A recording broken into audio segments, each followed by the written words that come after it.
안녕하세요. 최영재 작가라고 합니다. 아직 학부생이기도 하고 작가로서 활동한 지도 얼마 안 돼서 좀 어떤 부분을 좀 할 수 있을까 좀 고민도 많이 하고 좀 부담도 됐는데 그냥 좀 간략하게 제가 할 수 있는 어떤 작가로서의 예술적 담론 같은 것들을 그냥 다 같이 공유를 하고자 이제 시작을 해보겠습니다.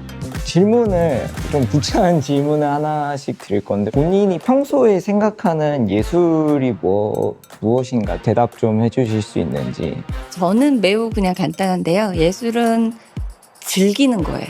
저에게 있어서는 예술은 좀 즐기는 것, 즐거움에 좀 여러 가지 모양새가 있을 뿐이지 결국은 즐기는 것이라고 생각합니다.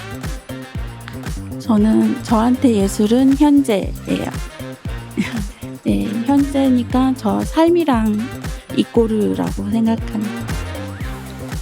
저는 좀 여행 같다고 생각을 해서요. 뭐 노래를 듣거나 그림을 보았을 때 여행을 간 것처럼 좀 일상을 탈피하는 느낌이 들어서 그렇게 생각합니다. 그림이 뭐야? 고래, 토끼, 레빗, 꽃, 앵무새. 작가 기분 좋게 해 구름 그렸어 여름. 작가님입니다. 저에게 예술은 나를 탐험하는 것. 저에게 예술은 감정을 전달하는 것이라고 생각합니다. 저한테 예술은 연약한 것인 것 같아요. 연약한 것. 물음표예요. 물음표. 갑자기 물어봐서 잠깐 생각을 했는데 그냥 아름다움을 추구하는 것, 미학적인 어떤 탐구라고 생각합니다. 저는 이게 어떤 하나의 사료, 그러니까 역사를 기록하는 그런 기능으로서 작용을 한다고 생각을 하거든요. 로댕은 왜 그 시대에 그런 식으로 조각을 했고, 왜 뒤샹은 변기를 출품을 했고, 이런 식으로 그 당시에 그 사람들이 살고 있었던 동시대를 어떻게 예민하게 관찰하고 얼마나 정확하게 포착해서 이제 나의 시각으로 좀 치환을 하느냐, 이런 부분들이 저는 예술이라고 생각을 합니다. 이 영화가 어떻게 보면은 저의 이런 가치관에 가장 큰 영향을 준 영화라고 할 수 있는데, 이제 라스 폰 트리의 백치들이라는 영화예요.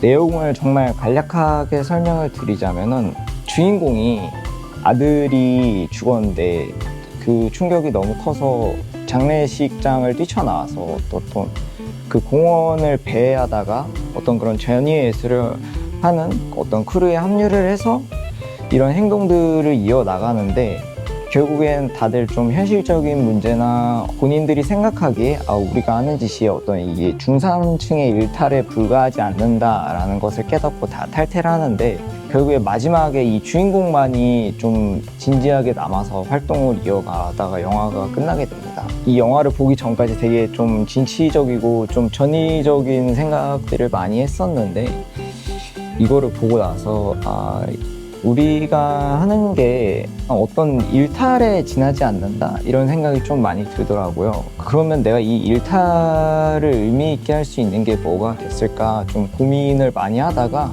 동시대적인 생각을 해서 좀 하나의 사료처럼 기록을 하는 그런 정말 학술적으로 접근을 해보자 라는 생각을 갖게 됐고, 많이 난해하고 굉장히 외설적인 영화이긴 한데 한번 보는 거를 저는 추천드려요. 이거는 제 작가 노트예요. 현대 문명 사회의 이 기준이 굉장히 직선주의적이라고 생각을 하거든요. 밖에 보면은 굉장히 사각형 빌딩만 있고 어떤 구불구불한 길이나 산길 같은 거는 일직선의 터널로 통일이 되고 굉장히 이런 직선주의적이고 프레임들이 그 안에서 저를 가두는 느낌을 많이 받았고, 또 저 스스로도 그런 남들의 가치 판단의 기준에 맞춰서 스스로도 프레임에 가두는 느낌이 좀 있어서 제 작업들을 보면 거의 다 사각형의 프레임 형태인데, 그 안에서 내가 어떤 못다 했던 말들, 좀 자녀적인 감정들을 표현하는 작업들을 주로 하고 있습니다.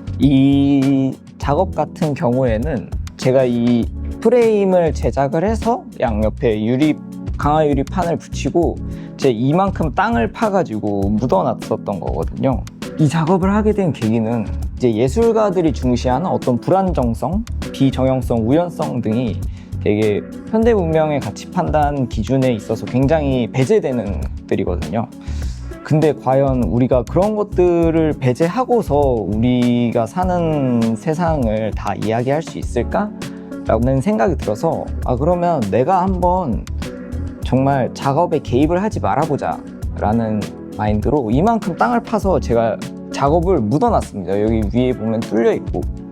그래서 시간이 지날수록 안에 흙들이 쌓이고 이런 벌레들이 들어가서 살게 되고 어떤 하나의 세상과 스토리를 구축해 나가게 되더라고요. 그래서 좀 우리가 되게 굉장히 배제했었던 그런 부분들을 포착하는 그런 작업이 되겠고, 이게 얼마 전에 완성한 작업인데 학교를 다닐 때도 그랬었고 주변 사람들도 그렇고 예술을 하면서 살아간다는 게 굉장히 좀 불안정하잖아요. 삶이 불안정하고 또 이제 뭐 부모님 입장에서 당연히 걱정도 되시고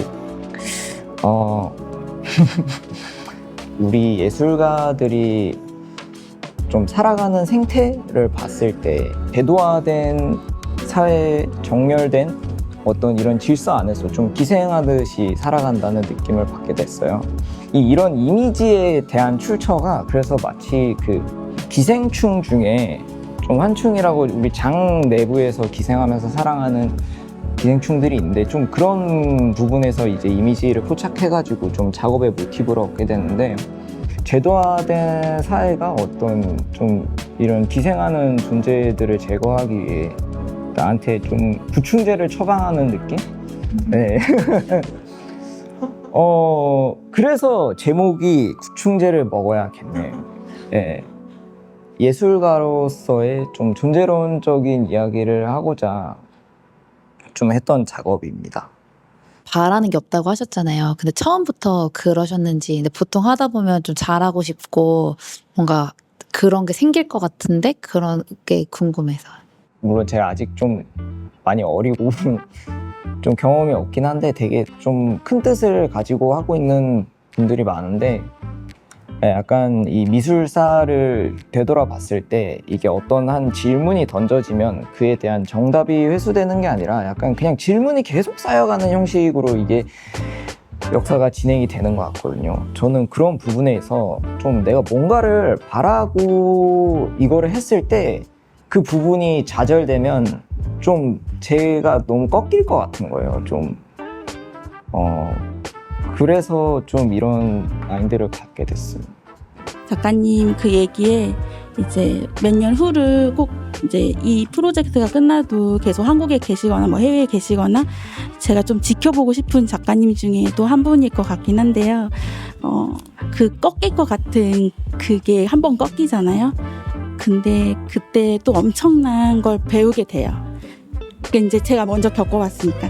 그래서 그 배우게 된 것 때문에 그 다음 꺾이는 게 두렵지 않으면서 또 꺾이고 싶어질 때가 있거든요. 그래서 응원을 한다고 말씀드리고 싶어요. 작업하시는 거 되게 내용도 좋고 그래서 응원 드리고 제가 좀 계속 지켜볼게요. 응원하면서 지켜볼게요. 제가 지금 또 대학원을 2번 연속을 떨어져가지고 좀 욕심이긴 한데 근데 나쁜 서울대.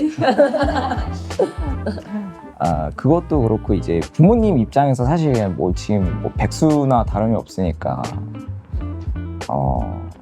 제가 이제 군대를 전역하고 나서 그냥 아무것도 안 하고 있으니까 이제 아버지가 저한테 네가 미술을 하는 것보다 천자문을 외우는 게 네 인생에 더 도움이 되겠다 이러고 아버지의 마음도 이해는 가요. 제가 장남이기도 하고 또 동생도 미술을 해서 좀 걱정되시는 부분이 있으실 텐데 제가 그 말을 듣고 그냥 이제 부모님이랑 대화가 안 되겠구나 싶어가지고 그냥 그때 23살이었는데 가출을 했어요. 그냥 칫솔 하나 들고 가출을 해가지고 그 당시에 만나던 여자친구 자취방에 가서 그냥 깡소주 한 병 때리고 나 집에 안 들어가겠다 그냥. 그래서 그냥 한 학기 동안 이제 제가 고깃집에서 일하면서 이제 뭐 재료비랑 좀 생활비랑 그런 거 벌면서 좀 고시원에서 살면서 그랬던 적이 있거든요.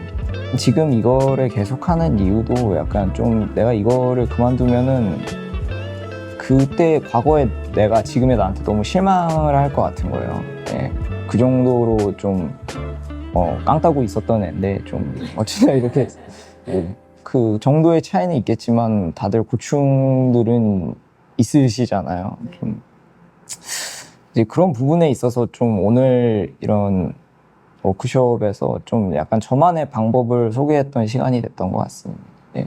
작가님 작품 보면서 앤소니 곰리가 조금 생각이 났어요. 곰리요? 네네네. 아. 약간 삶이나 되게 근원적인 인간의 삶에 대한 물음, 소재나 이런 것도 억지스럽게 그 되게 아티피셜한 걸 쓰진 않잖아요. 네네. 리차드 롱처럼 네. 지구에 많이 결합하지 않지만 내가 둔 것 지구 자체를 캔버스를 삼아서 설치미술을 하는 작가 네네. 등이 생각이 났고, 사실 이러한 작품 스타일 사실 작가님이 내가 젊은데 이렇게 말씀하시니까 나이가 궁금하면서도 이러한 게 이제 이 나이답지 않은 스타일이신 것 같다는 생각이 들어요. 조금 지금 시대의 젊은 작가들이 뭔가 거주나 혹은 젠더 문제를 다루는 거에 비해선 되게 철학적인 근원적인 문제를 다룬데 조금 다른 시각을 갖고 있으신 것 같은데, 그것이 이제 가다가 시대성하고 만나는 계기점 안에서 정말 작가님 스타일이 나올 것 같다는 생각이 들더라고요. 사실 지금 다 안 보여주시는 것 같다는 생각이 좀 더 들고.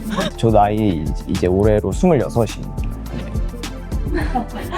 그리고 그런 좀 근본적인 이야기를 하는 이유는 정말 훌륭한 퀴어 작가들 전 많다고 생각하거든요.